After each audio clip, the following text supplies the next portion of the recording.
દુમાત્યા રીતિકા જયંતિભાઈ છે। હું ધોરણ 7માં અભ્યાસ કરું છું। મારી શાળાનું નામ શ્રી કાળાસર કન્યા પ્રાથમિક શાળા છે। આજે હું ઇન્સ્પાયર એવોર્ડ અંતર્ગત તમને જંગલોમાં દાવાનળ સામે રક્ષણ વિશે થોડું કહીશ, તો આપ સૌ શાંતિથી સમજજો। આપણે સૌ જાણીએ છીએ કે વિશ્વના ઘણા બધા જંગલમાં દર વર્ષે આગ લાગે છે અને તે આગમાં ઘણા બધા પશુ, પક્ષી અને ઔષધીય વનસ્પતિઓ નાશ પામે છે અને તેની પ્રજાતિઓમાં નુકસાન જાય છે। અહીં હાલની અને અત્યાર સુધીની મહત્વની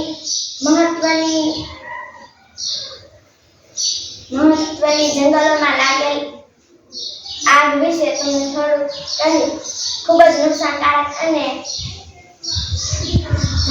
ખૂબ જ મોટા વિસ્તારમાં લાગેલ આગ વિશે તમને થોડું કહીશ।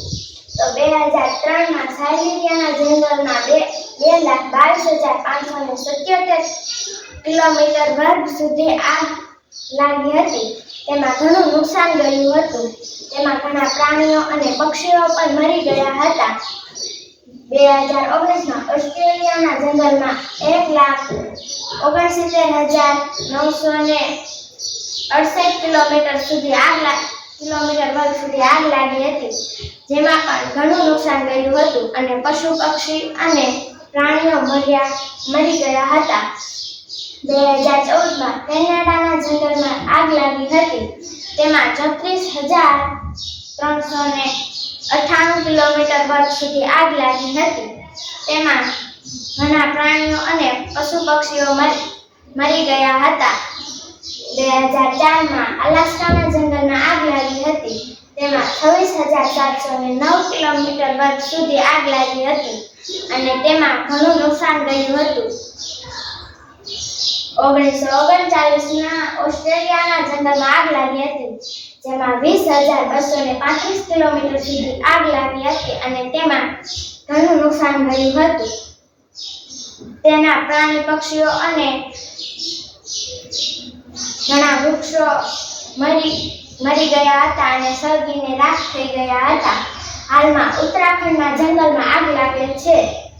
તેમાં ઘણું બધું નુકસાન જાય છે અને પ્રાણી, પક્ષી અને જીવજંતુઓ મરી પણ જાય છે।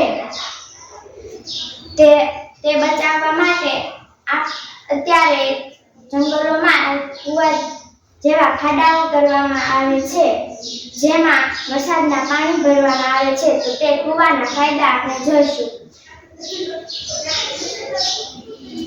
જંગલોમાં કરેલા કુવામાં વરસાદી પાણીનો સંગ્રહ કરવામાં આવે છે। તે પાણીનો આગ ઓલવવા માટે ઉપયોગ કરી શકાય છે અને તેનાથી આગ ઓલવીએ પણ છીએ।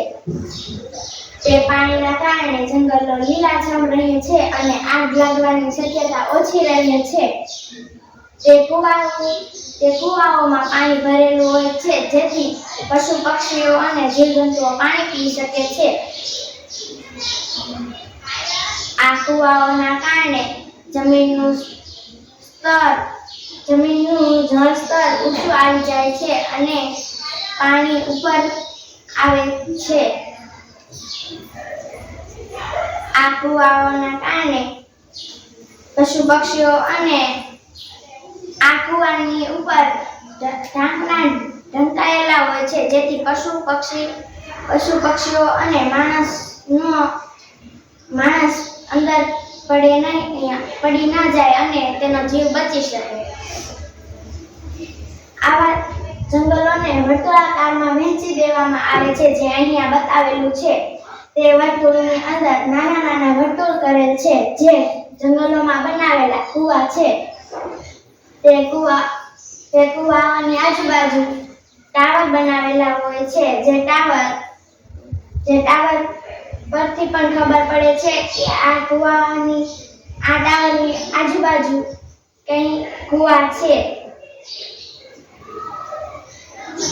આપણે જંગલમાં આગ લાગી હોય તે અહીંયા એક કૃત્રિમ જંગલ દર્શાવેલ છે, જેમાં આગ લાગે ત્યારે આપણે કઈ રીતે તેને ઓલવી શકીએ તેની પ્રવૃત્તિ કરીશું।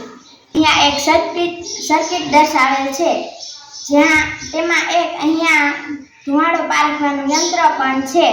આપણે ત્યાં તેવા યંત્ર જંગલના વૃક્ષો ઉપર પણ હોય છે, જેથી જલ્દી જ તેની બાજુના પાણીના કૂવાઓ હોય તેમાંથી તેની અંદર રહેલ મોટર શરૂ થઈ જાય અને જલ્દી જ પાણી આગ સુધી પહોંચે અને જલ્દી જ આગ બુઝાઈ શકે.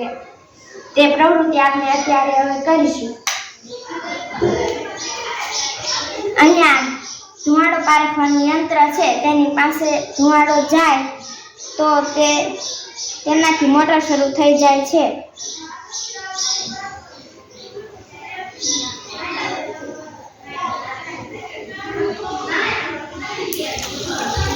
તમે જોઈ શકો છો કે આ ધુમાડા પારખવાના યંત્રમાં ધુમાડો ગયો તો મોટર શરૂ થઈ ગઈ અને પાણી બહાર નીકળ્યું. તે પાણીના કારણે આપણે જંગલની આગ બુઝાવી શકીએ છીએ અને જંગલને બચાવી શકીએ છીએ.